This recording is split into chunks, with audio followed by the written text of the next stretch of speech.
बिस्मिल्लाहिर्रहमानिर्रहीम। अस्सलाम वालेकुम। तुसी देख रहे हो लीट न्यूज़ लाइव तो मैं अज की गल दे नाल जुल्फकार अली सूबा। जिवें कि तुहानूं पता कि इस टाइम पाकिस्तान दे विच करोना वायरस अपनी पीक ते जा रहा। अल्लाह ताला इस वबाई मरज़ तो पूरी दुनिया की जान छड़ाए और जिन्नी भी जल्दी हो सकता अल्लाह ताला सानूं गुनाहां नूं माफ़ करके इनू ख़त्म कर दे। दूसरी गल ये कि जिहड़े दोस्त या वो अदारे कई ऐसे लगे जिहड़े इहदी तहकीक कर रहे हैं कि वबाई मरज़ जिहड़ी है उहदा कितनी देर तक रहिंदी है, उहदा की तरीकाकार आ। तो तकरीबन 100 साल बाद आई है साडे इलाके दे विच या दुनिया दे विच। ਉਹਦੇ ਵਿੱਚ ਉਹ ਬੰਦੇ ਨੇ ਜਿਹੜੇ ਨੇ ਸਰਚ ਕੀਤੀ ਹੈ ਉਹ PhD ਆ ਡਾਕਟਰ ਖਾਲਿਦ ਨਈਮ ਸਾਹਿਬ ਔਰ ਪਬਲਿਸ਼ਰ ਵੀ ਨੇ। ਉਹਨਾਂ ਨੇ ਇਹ ਗੱਲ ਕੀਤੀ ਆ ਕਿ ਤਕਰੀਬਨ ਇਹਦਾ ਦੌਰਾਨੀਆ 2 ਸਾਲ ਚੱਲਣਾ। ਇਹ ਇੱਕ ਲਹਿਰ ਦੀ ਮਾਨੰਦ ਆ ਕਿ ਜਦੋਂ ਮਤਲਬ ਕਦੀ ਆ ਗਈ ਕਿਦੋਂ ਤੇਜ਼ ਹੋ ਗਈ। ਯਾਨੀ ਗੱਲ ਦਾ ਮਕਸਦ ਇਹ ਹੈ ਕਿ ਕਰੋਨਾ ਨੂੰ ਹੁਣ ਅਸੀਂ ਇੱਕ ਸਾਈਡ 'ਤੇ ਰੱਖ ਕੇ सानू ये हुण सोचण ते मजबूर कर दिता कि जे यही खुदा ना खासा सूरत हाल रही तो फिर असी ना तो घरां चों बाहर निकल सकते हाँ, ना कोई काम कार कर सकते हाँ। तो ये किवें इनू मैनेज करांगे असी सारी अपनी जिंदगी नू किवें जिहड़ा रुक गया सारा जिंदगी का पहिया कारोबार वो नहीं रहे, पूरी दुनिया बदल गई। तो हुण इनू किस तरह असी हैंडल करिए। तो उहदे वास्ते मैं तो ज़ाती तौर पर ये सोची कि जिस तरीके नाल कोई बंदा किते जा रहा खुदा ना खासा वो कोई हादसे का शिकार हो जाता, किते बस नूं अग लग गई, किते पानी च डिग पिया, किते छत डिग गई, ये वाकयात जिंदगी दे नाल हुंदे ने।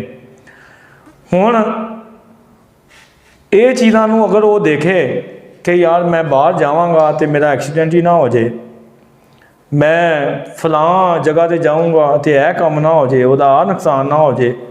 यानी कि वो अगर इस खौफ के नाल बिल्कुल घर बह जाता तो फिर वो जिंदगी किवें चलाएगा।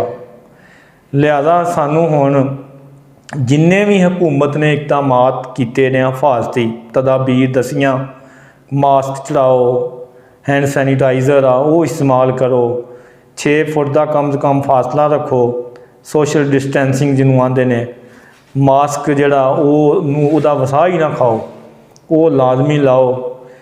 और ये जिहड़ियां चीज़ां उत्ते अमल करके असी अपने जिहड़े कारोबार आ उहदे अल ध्यान दे दईए कि जे अगर अल्लाह ताला ने खुदा ना खासा जो लिखिया वो होना। अगर असी इसे खौफ के नाल बिल्कुल कैद हो के बह गए घरां च, असी काम छड्ड के बह गए तो फिर असी किवें निज़ाम नूं चलावांगे। लिहाजा मेरा तो तुहानूं और अपने आप नूं भी मैं ये समझाया और मैं निकलिया बाहर और जिन्ना भी असी हुण जे काम कर रहे हैं कोई दोस्त तो सोशल डिस्टेंसिंग नूं सामने रखदियां होया और जिन्ने भी हिफाजती तदाबीर आ वो करदियां होया असी अपने काम जारी रखे ने। बाकी अल्लाह ताला सारियां दी हिफाजत करन वाला। इस वजह तो हुण तुसी मैं जदों दी है रिसर्च जिहड़ी गल तुहानूं दसना बहुत जरूरी समझना सी कि कोई 1-2 महीने की खेड नहीं है। मतलब मेरी गल दे नाल इतफाक तो कोई नहीं करेगा। मैं कोई नजूमी या मैं कोई साइंटिस्ट नहीं हाँ, लेकिन मैं जिहड़ी एक दोस्तां दी या साइंटिस्ट लोग ने उन्हां दी एक गल मैं तुहानूं वो सुनाई आ कि एक आंदे ने कि 2 साल तक ये चलना पीरीयड। लिहाजा इनू जिंदगी का हिस्सा बनाना जिस तरीके दे नाल असी दूजियां कामां नूं करदे हां सानू नहीं पता, असी आम लफ्ज़ इस्तेमाल करते हैं कि दिन का पता नहीं वो चढ़ना कि नहीं, पता नहीं साह आना कि नहीं। तो जो साडा ये ईमान आ तो फिर अल्लाह ताला तो यही ईमान रखदे होया सानू अपनी जिंदगियां जिहड़ियां ने उन्होंने हुण अगे लैके चलना चाहिए। और जिन्ने भी हिफाजती इंतजामात ने तदाबीर आ वो तो बिल्कुल कोताही नहीं, कभी भी नहीं वो कोताही होनी चाहिए। ये नाल ही मैं अज की गल प्रोग्राम तो आप सारे दोस्तों तो ज़्यादा चाहवागा। अपना अपने फैमिली का और अपने आस पास का बहुत ख्याल रखो।